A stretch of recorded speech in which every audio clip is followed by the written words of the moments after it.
What's going on, guys? CTG Matt back. We're on the Ringers Top 100 list. If you don't know what this is, it is, well, the Ringers Top 100 NBA players.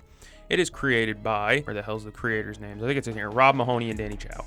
Yeah, it's these guys. And this is a fluid list, if you guys don't know what this means, meaning they change it. Last update, updated February 7th. I think that's their next one is what they're saying. Yeah, the last one was updated December 11th, so only a few days ago. So we're going to review it. We're going to look through it and see where we have some agreements, disagreements. I want to start at 100, not 1. Leaves the suspense for later. Like, comment, share, sub if you guys enjoy this video. The first players on this list, Chris Dunn, Dylan Brooks, some versatile defenders. Chris Dunn's made a hell of an impact this year with the Clippers. I'm going to move myself up here. Chris Dunn's made a hell of an impact with the Clippers this season. Pesty, on-ball defender. Really great defender. And yeah, they got that dog in him badge is crazy. I like it. Offensively, but defensively, he definitely makes his impact felt. Dylan Brooks, on the other hand, can shoot now. He's shooting like a good percentage from 3, 38, 39%. Very respectable. And on top of that, he's still a defensive menace, and he meshes well with Ime Udoka. He seems like an Udoka-type player. You know, one of those guys that Ime would love. Up there with, like, you know, back when he was in Boston, it was like Rob Williams.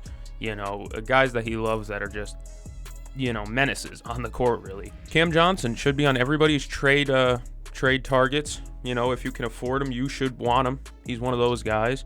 You know, he can make shots from anywhere around the three-point line. He runs around screens. He moves well. He's decent defensively. He's a guy that I think a lot of teams will want and covet around mid-season. Buddy Hield. This is a weird one, man. His shooting's starting to come back down, thank God. I was starting to really worry if it was going to be legit Buddy Hield All-Star season. I don't think it's going to be, but I like Buddy. But I don't know. I think he's good. It's just, you know what I mean? He's Buddy Hield at the end of the day.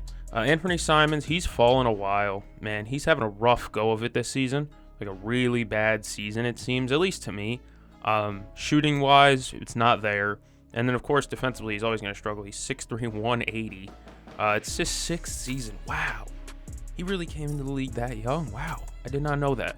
But, you know, he's a guy who can heat up, like, down the stretch of the season. I could see him having some big games in, like, February. You know what I mean? He started off slow now. He missed a lot of time last season, I think it was. So, I mean, it doesn't surprise me. But, yeah, he's had his struggles. Quickly, hasn't played a ton. So, you know, Brook Lopez, of course, a consistent rim protector. Cam Thomas, lower than I thought Cam Thomas would be. I'd definitely put Cam Thomas above Austin Reeves. I would. My personal opinion, that's just a nitpick. Mathurin, I'd put him above Jaden McDaniels. Jaden McDaniels is having a rough season. That contract from Minnesota is looking kind of bad. That's just my opinion on it. He's having a rough go of it. And it's a tough one because, like, he's such a good defender still. The thing is that if you can't play offense, you almost negate your defensive abilities. He can't hit a three. He can't buy a jump shot. He was supposed to be a guy who I thought could develop into, like, a secondary scorer, a guy who could take somebody off a dribble, make a pull-up mid-range or something. Hasn't been the case this season. Lively, foul trouble menace. He gets a lot of foul trouble. But he's a smart player, you know. Blocks a lot of shots. Jakob Poeltl, I think this guy could be higher. This is another one up there with Cam Johnson, who I think teams should want heavily around midseason. He is such a good player, underrated. Nobody watches the Raptors, understandably, but Jakob Poeltl is very good. PJ Washington, higher than I thought he would be, but yeah, he's had some impactful games with Dallas. Tari, oh man, back-to-back, the Terror Twins. The Terror Twins right here. I love these guys defensively. Hounds, just straight up hounds. Look at, they both have on-ball defense as their badges and off-ball defense. Incredible. Tari looks mad every game, and I love that. A player who's ready to come in and throw hands before the first words are even said. Before the tip-off goes, he looks like he's ready to fight someone, and I love that. We have Curry at home. Yeah, Peyton Pritchard's awesome. He just had a 27-10 game last night, and he's just been incredible this season. I love Peyton Pritchard. I doubted him a lot, and I feel like reasonably so. 6 foot, not athletic. 6'1" here, my ass. He's 6 foot. Not athletic really at all. Just, I wasn't sure what to feel about him, but now that I see, like, he's developed into something a little bit better. And on top of that, his defense is not that bad.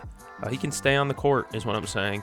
You know, Peyton Pritchard's having a very good season. Let's fight about CJ McCollum versus Peyton Pritchard. Ooh, pretty close. CJ obviously has the years on him. 10 seasons. Wow. Time goes by, huh? Remember most improved CJ McCollum? It's a really good season. But CJ versus Peyton Pritchard, it's closer. It's closer than people might think now. But I think Peyton Pritchard's going to win 6th Man of the Year. CJ McCollum, I'm not sure.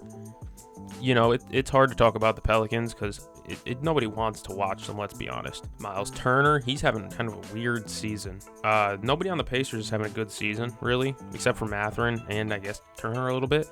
But everyone else on the Pacers, it seems like everybody's having a down year. Miles Turner's in that boat too. You know what you're going to get at him, though. A couple threes, couple blocks, you know, solid center.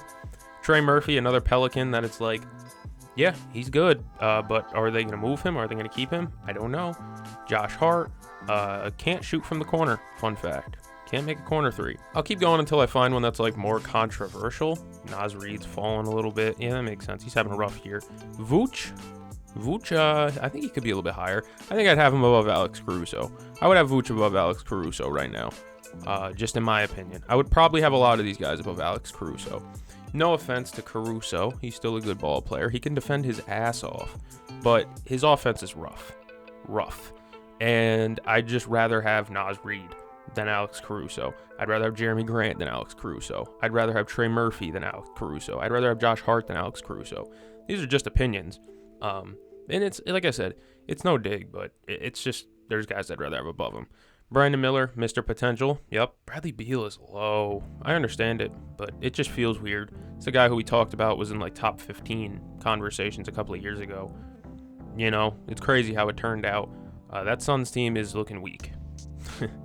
Devin Vassell, Hartenstein, Kobe, Herb. Okay. All right. Dyson Daniels. Look at that, skyrocketing up the list. They had the Great Barrier Thief. He's awesome. He's a fun watch. His brother just signed to a Australian team as well, so that's cool. Watch out for him to come into the league soon. Michael Porter Jr. is having a really good season in Denver. DeJounte Murray, tough one to grade here. I wonder how they're going to do it when they next update the list. It's going to be in February, so it's like it's having a rough shooting season, and it's like, when will it turn around? Will it turn around? Some guys just don't turn it around some seasons. You know, there's some seasons where guys just don't have it. He might not, but who knows? He's coming off injuries, and the Pelicans' whole roster is basically dead, so who knows? Freddie, having a good leadership year. You know, obviously, him and Jalen Green are having efficiency troubles, but you know what I mean? Like, he's still a good leader. He still moves the ball well.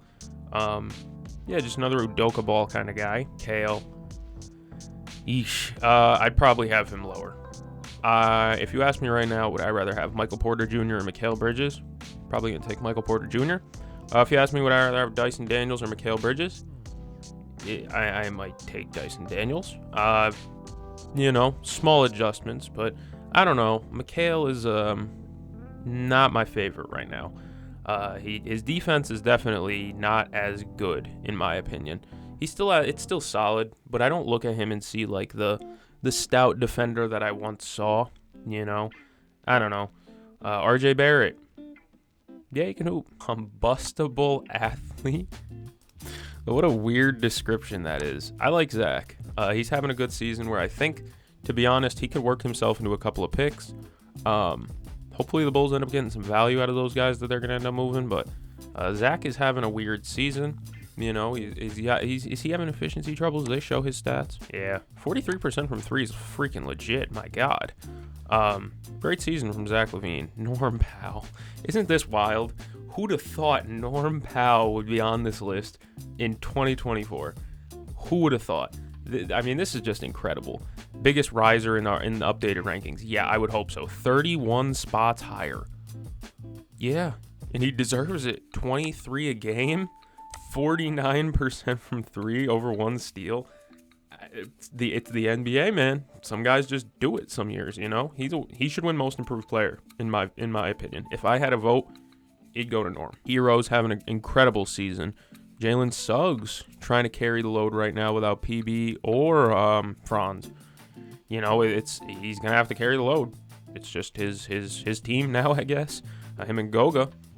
but he's a good, on-ball defense. That's my favorite thing about him is he is all effort on the defensive end. And I appreciate that, young guy coming in, feel for the game. Yeah, exactly. These badges are so accurate for him, to be honest. And he's starting to get into that shot creating bag. You saw it against Milwaukee a little bit. He had a nice one in the fourth quarter where it was like a 1-2 between the legs, and then he faded away going right. This is a nice shot. Oof. I don't know, man. I don't know. Julius Randle's a tough one. I don't know where to rank him, and I feel like you're never going to believe that. Yeah, I'm not a big fan of Julius Randle's game. It's very ISO heavy. He doesn't move the ball well.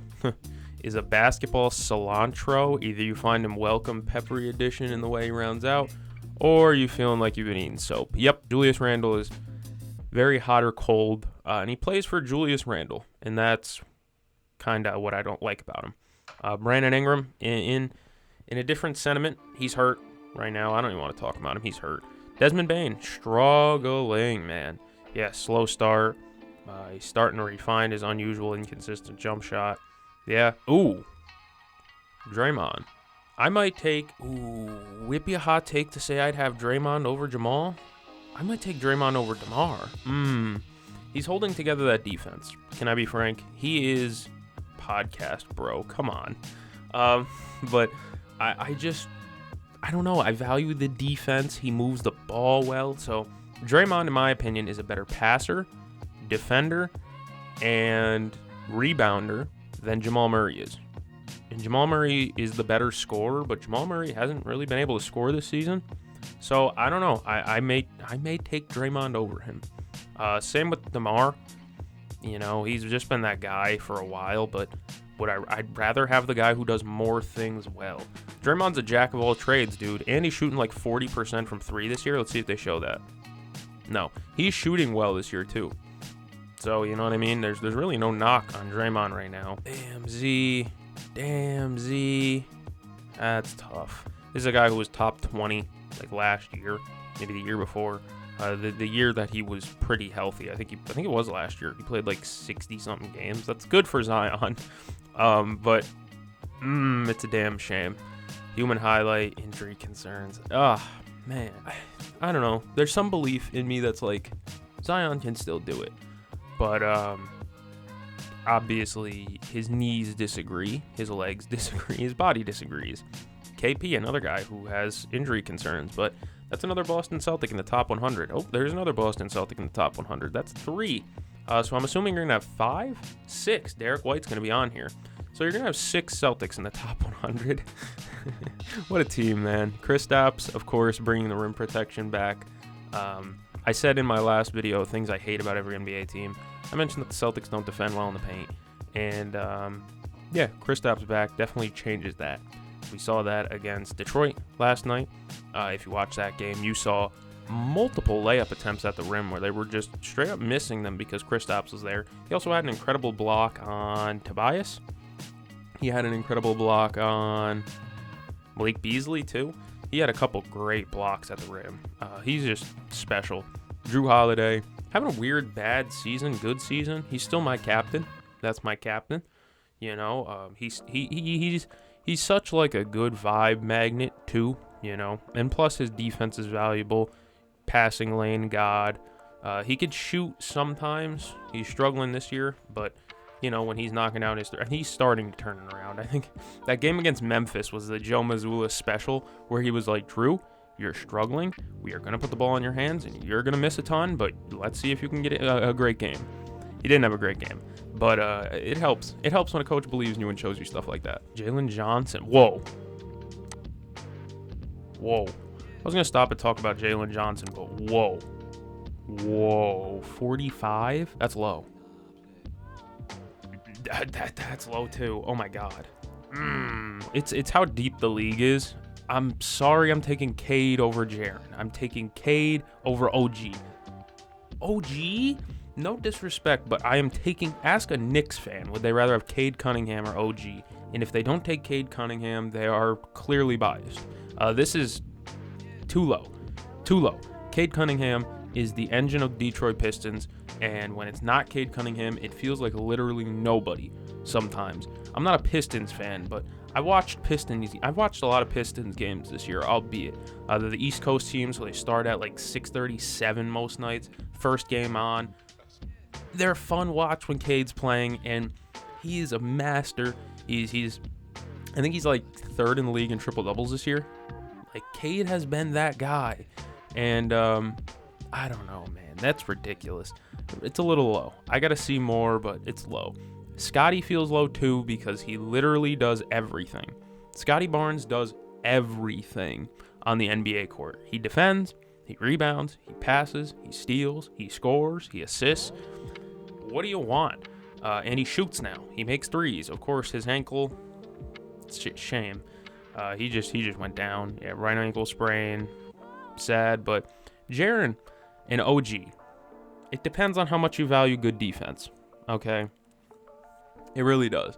Because OG, of course, on-ball defense, off-ball defense, big guy, makes his corner threes. He had his career high the other night. Not the other night, like a week or two ago. But he's had some great games. It's just, it depends on what you value. I don't necessarily value elite versatile defender like OG more than I value an engine of an offense like a Cade Cunningham or a Scotty Barnes. You know what I mean? And especially with Cade's size, I think naturally he could be a good defender if one day they surround him with pieces. You know? Would you take Cade Cunningham over Darius Garland? Would you? Let me know down in the comments. Cade Cunningham or Darius Garland? That's a tough one. That's a real tough one for me. Wait a minute. I see Indiana, and I'm not judging Pascal Siakam, but I haven't seen Tyrese Halliburton yet. And if he's higher than Cade Cunningham, I might lose my mind. All right, well, let's keep scrolling. Pascal, he's having a weird season. The whole Pacers team is having a weird year. I don't think it's Pascal's fault that they're struggling. I don't think it's his fault at all. He's having a pretty good year. Yeah, 26 and a 3.5 and a steal. Yeah, I mean, he's just really good. Pascal's Mr. Consistent. I think you know what you're going to get from him out of the time. Most times, post moves. Remember, he has a legit, like, bag now. It's a big man bag. Like, you know what I mean? It's a little clunky every once in a while. But remember when he was a Spicy P, the Beyblade? When all he did was spin, and spin more, spin back, spin the other way? Pascal's got more moves now. He's a fun player to watch. Lowry's having a struggle bus season, in my opinion. Well, yeah, 37% from three is really good. But only 18 points, you know, on a team that's kind of bad. It's not like they have more scorers. They just stink.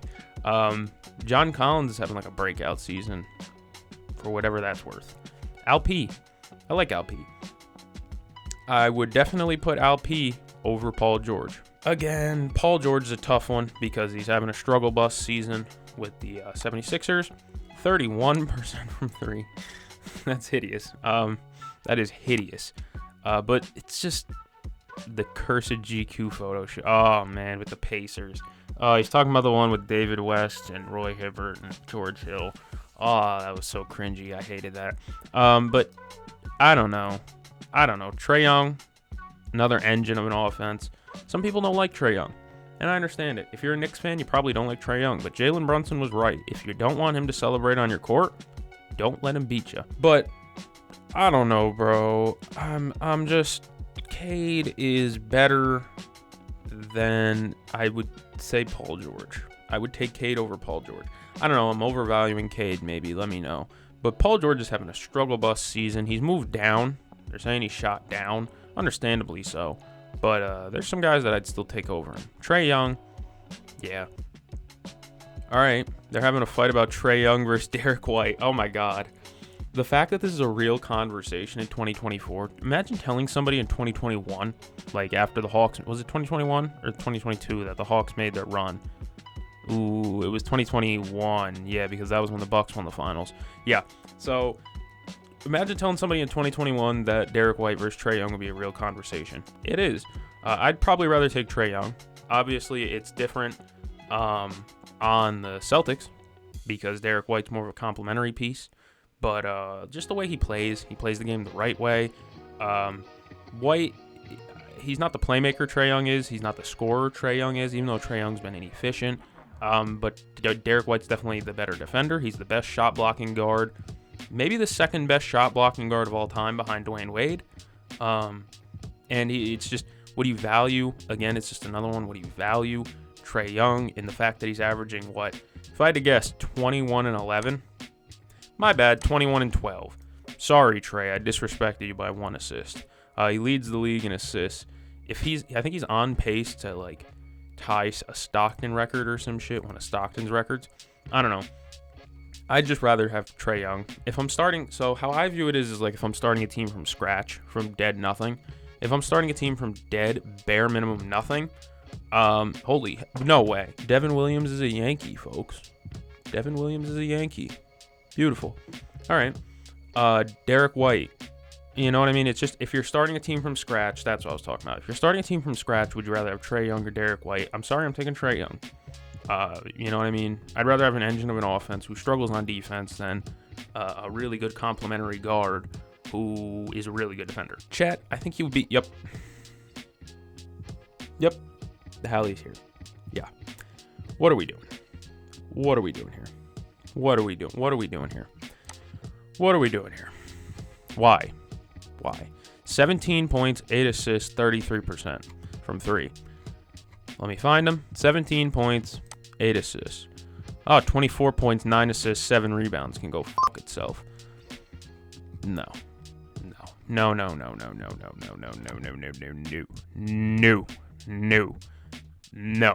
Wrong. I don't like this. Maybe they're thinking he's going to come back, whatever. No. I don't like this at all. I think long term, I'd rather have Cade Cunningham. Right now, I'd rather have Cade Cunningham. In the future, I'd rather have Cade Cunningham. I guarantee you that. Versatile. Okay. Tyrese Halliburton, bad defender, can't play on the road. Literally is one of the worst road players in the NBA. His scoring drops by like 6 points. His assists go up. Congratulations, you pass the ball more when you're down 35 because you're 1 for 12.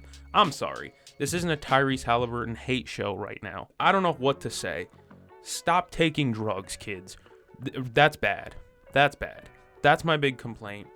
What are we doing? James Harden. Fine. He's been the engine to a team that shouldn't be good, that is good. That's the way I'm going to describe it. He is the engine to a team that's really not that good, but he's making them look good. Bam Adebayo, struggling this season, but I think they're thinking he's going to come around. He's a guy that I'd probably give benefit of the doubt to because he's done it more times than not. And his shots aren't like crazy. You know, he isn't taking 35 footers like Halliburton does. He takes, his run across the lane. He loves to literally just sprint across the lane and take a pull-up jumper around the free throw line. It's like his favorite shot. So I'd take him also because he impacts the game more than just scoring the ball. He passed the ball well, rebounds the ball as well, blocks and steals, 1.5 steals, 1 block. He's a do-it-all. He's a jack of all trades. I like Bam. All right, would you rather have Bam or Evan Mobley? This list proposes a lot of questions in my mind. Would you rather have Bam or Evan Mobley? I think this season, a lot of people would take Evan Mobley, reasonably so. Evan Mobley is anchoring the Cavs right now, and he's only 23 years old. He's like if Tim Duncan was like a 2 notches down, like if Tim Duncan, instead of going 100%, went like 80%, then you have Evan Mobley, and it's still incredible. Even being in the same sentence as Tim Duncan is incredible. And his defense is amazing. Really long. What's his averages this year? 18, 9, 1.5, and 1. Oh, my God. I didn't realize it was 1.5 and 1 good. Yeah, that's really good. Is he in Defensive Player of the Year talks? I don't know. I'll have to check the odds later. Kawhi Leonard. I don't know how to rank him either. I assume they're having a tough time knowing where to put Kawhi. I probably wouldn't know either. Dame. Another one. Is this based on his accolades and his past successes, or is this based on today? Because again, today, would I rather have Cade Cunningham or Darius Garland or Damian Lillard? If you're asking me about today versus all time, it's Dame. He has a resume. He has accolades. He's established. But If you ask me today whether I have Dame, Cade, or DG, I don't know if Dame's the top option. I don't know. What's he at this year? 26 and 8. That's pretty good. It's a good season. It's a Dame season, you know, especially when he's playing with Giannis. They're finally running Dame Giannis pick and rolls. They did that the whole end of the Orlando game, and it was nice. They got good looks out of it. Who would have thought? You put your best 2 players in action together, and it gets a good look. That's a crazy thought, Doc. I don't mind Dame. Just questionable. This is another one. Injury concerns will always be there, but 31-7. I mean, he's almost must-watch TV when he's on the court, just because of the goofy. He's goofy, bro. Like, he takes the dumbest shots, but they go in, and he has a neon green light. He's just galaxy brain. Let's relax. On the court, yeah, he's pretty smart. Off the court, he might be dumb. Cost himself a lot of money in them post-game interviews. You know, I know he's got it. I know he's got bank, but he's costing himself a lot of money with them post-game interviews. And like, I think he dropped a no homo, and he got smacked for that one with a fine. Makes sense to me. Jimmy Butler. Not this high. I don't know. Well, 26 feels reasonable, actually. You know, I don't know. Nobody knows where to rank Jimmy Butler, because look at his averages. 19, 5, and 5. Like, I don't know. 19, 5, and 5 gets you put higher than Scotty Barnes?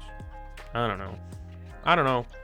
He's gonna move at some point. His agent's like, it's foul, it's false, it's fake. Sham said, I'm standing on it. If him and an agent got beef, that'd be fun. Sham's beef with an agent. I don't think Woj ever beefed with an agent. Let me know down in the comments if you remember that one. But I think he's gonna get moved. Does he deserve to be this high? I can't confidently say yes or no. I don't know, because he's a guy who doesn't try. Basketball is Stone Cold Steve Austin. Not even close. Enough of that. I gotta scroll. Tyrese Maxey. Struggle season so far. Struggle season. 29. Oh my God. 29? Oh, I knew it was bad. I thought it was like 32. All right.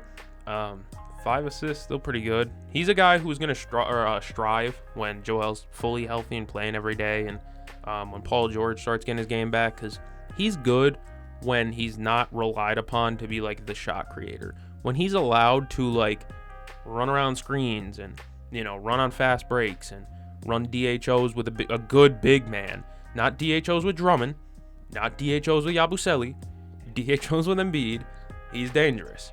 But when he's by himself, it's kind of like he's not going to carry an offense by himself just because he works better off the ball. It's just some players. He's still an incredible player. Franz, of course, just went down with an injury. Tough one. Yeah, basketball gods have been cruel to the Magic. Absolutely. Torn oblique. Sounds gross. Get better. He could be higher. If he was healthy, I'd probably have him over Kyrie, to be honest. I like Kyrie. Ridiculous. I don't know, though. Joel Embiid. Where do you put him? Always hurt. J-Dub. Wow. 21, man. What a climb. He come from San Diego State. Or not San Diego State. Not Long Beach State. What is it? God fucking damn it. It was Santa Clara. He went to Santa Clara. My bad. Paolo. Sucks, man. I don't know. Look at these averages before he got hurt. 29, 9, 1 block, and 5.5 assists. This guy was on his way to an All-NBA team before he got hurt, and now I think he's going to have to miss All-NBA team because of how much time he's missed. And he's going to come back in, like, January, right? Do they have a return date? No return date in sight. Wow, okay. Oh, never mind. Close that one back up and keep it moving. That's a sad case. Cat. Best offensive run of his career. I'm so happy for him. Obviously, I'm a Celtics fan, so we're going to have to face the Knicks at some point, and I hope he does terrible in those games. But as for right now, I enjoy watching Cat dominate. I had him in a parlay against when they faced the Hawks. It was 19.5 points. He finished with 19. That wasn't fun. But, you know, he's had some incredible games. Domas. I love Domas. Back-to-back. Huh. That's fun. Keep them together. That's cool. De'Aaron's having a weird season, too. 26, 33% from 3. I mean, it's a good year for De'Aaron. Wait, Malik Monk's not on this list? Huh. I just realized Malik Monk's not on this list. That's weird. I like Domas, though. He's so tough. And he's starting to shoot. 3-point percentage at 43%. Yeah, that DeMontis shooting step is here. And it's nice to see. I really like him. LeBron. Level 22 Dungeon Master. What? Dungeon Master? Is that what he was doing with Diddy? Something in dungeons? I don't know. 23, 8, and 9. And he's second in the league in triple doubles. And he is 40. 39. Sorry, King. Added 1 to your age. You're basically 40. Incredible how he does it. Father Time versus LeBron James is a fight that Father Time has yet to win. I've said LeBron slowed down. That's true. He has slowed down. He's missed a couple of games recently because, well, he's aging. But he's missed a couple of games recently. But when he's on the floor, and he's playing well usually. His turnovers have sucked. He's a guy that doesn't get any calls anymore either. I don't think that helps him. Ja, human highlight reel. Yeah, dude. Just one of the most fun players in the league to watch. He makes League Pass worth buying. If you don't have League Pass, buy it just to watch Ja Morant play. Donovan Mitchell, another guy who's just explosive scorer. Devin Booker, I would not have him this high. I wouldn't have him this high. I'd probably have Donovan Mitchell over Devin Booker. I'd probably have Ja Morant over Devin Booker. Who else would I have over? I might have Cat over Devin Booker. Devin Booker's struggling to get the ball in the hoop this year. 33.5% from 3. Struggling. Again, I don't know if this is like based on what he's done in the past as well, but for this season, I would not have Devin Booker this high. I don't know how the arrow's going up. He is struggling to shoot the ball. And without KD, that team looks terrible. And that kind of falls on his shoulder. You know, some people are going to blame Coach Bud. Whatever. I don't care, dude. You're the best player on the team. Well, is he the best player on the team when KD's there? I'll let you guys answer that one. But when your co-star isn't there, the team can't sink to rock bottom. And so far, they kind of have without him. Jaylen Brown, strong man. That's a big, strong man right there. Wemby at 11. Oh my God, it's year 2. Oh my God. It's year 2, and he's 11. Yeah, 3.5 block. What is this stat line? I told him he should get under the rim more and start grabbing more rebounds last season, and he's averaging 10.5 this year. He's 20. He's 20 years old, averaging 24, 10.5, and 3.5. He's 20. And he's 7'4" to boot with it. It says we've never seen anything like this before. Yeah, dude. I don't know, bro. He's a ridiculous player. Jesus Christ. At this rate, he'll be top 5 by next year. And it's not even wrong. He's just incredible. Jalen Brunson. Top 10 is cool for Jalen Brunson. I like seeing small guards in the top 10. And especially since his scoring is like automatic almost. 25, 8, 1, or half a steal. 43% from 43. Jesus. I didn't realize it was that high. That's good. Anthony Edwards. Tough. Anthony Davis. Yeah. KD. Steph. KD. Would you rather have KD or AD? I'd probably take KD. Injury risk should be here for KD. Injury concerns should be here for KD. Extremely online is crazy. You're saying he chills online a lot. He be in the 4chan forums. I don't know. He missed 3 full seasons of his career, and he's still just as good as he was when he was like 24, 25. He's just an incredible player. Steph, of course, that's why they got to start moving pieces in Golden State. This guy's number 6 in the freaking league. He's 36, number 6 in the league. Let's start getting some pieces around him so that way he could start winning games again. People are going to start talking about the order here, obviously. So Anthony Edwards at 9 is like a good spot for him, I think, especially since he's shooting well from 3 this year. 42.7 is respectable as hell. Shea, people might have him over Tatum. I wouldn't. Tatum dominates both ways. He can defend really well. He's a pretty good defender. Stupid off the ball. Bad off ball defender. But he's better than Shea on ball. And Shea overall is like really good.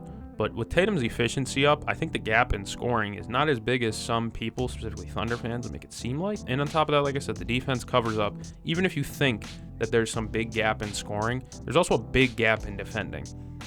Do with that what you must. Playmaking-wise, they're about in the same spot. 5.5 assists, 6.3 assists. Oogie woogie woogie, big difference. Giannis at 3. You have him over Luka. Okay. I have Giannis over Luka. I do. Let's see what I want to read what these summaries are real quick. Give me 1 minute. Rob, listen, man. Rob, I love you. His vision just carried the Mavs to the finals, and he ushered every role around him to a breakout run. That's great and all. But Giannis has already done that. And he won the finals. He didn't just make it, he won the finals. I don't know. He started the season slow. He was also injured. Blah, blah, blah. Here's the thing. Sometimes you question Luka's motor. Sometimes he just, Jokic is number 1. Everybody knew that. But Luka, sometimes you can question his motor. He doesn't look engaged. Sometimes he looks slow. He is just a slow person. But sometimes he just doesn't look as engaged. And sometimes he just kind of zones out defensively. And yeah, if his shot's not falling, it's a little bit difficult for him to get anything going.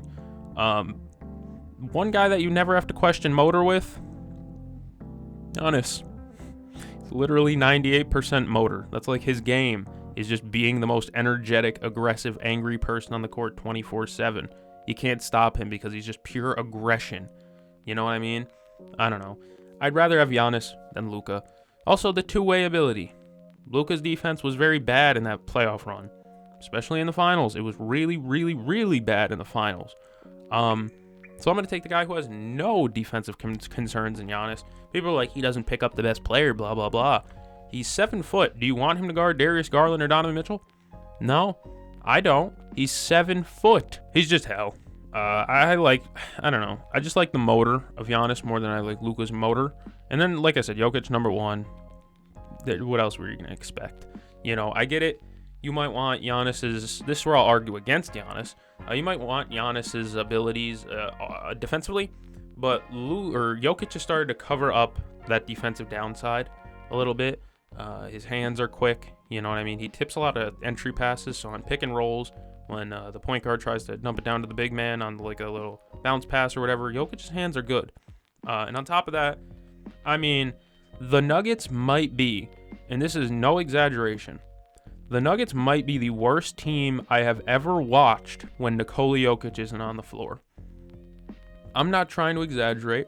I'm not trying to I'm not exaggerating at all. They are horrible when Jokic isn't on. There's a reason they asked Michael Malone, what do you do when Jokic checks out? And Michael Malone literally said, pray. They stink when Jokic is not on the floor. So I'm not going to sit here and pretend like, Giannis is better than him because of the defense. When the gap in does their team need them isn't even close. Dame, Chris, Bobby, Brook can steal a couple of wins if Giannis were to miss games. We saw that in the playoffs last year. Chris stole them games in the playoffs last season. If Jokic missed a playoff series, you can cut the lights off in the first quarter of game 1. That's just kind of what my argument is. If Jokic missed a playoff series, they wouldn't win a game. If Giannis missed a playoff series, the Bucks have a chance. And I think that just kind of shows the value there. If you enjoyed this video, like, comment, share, sub. Thank you for joining me. I'm going to go catch the game. See you guys in the next one.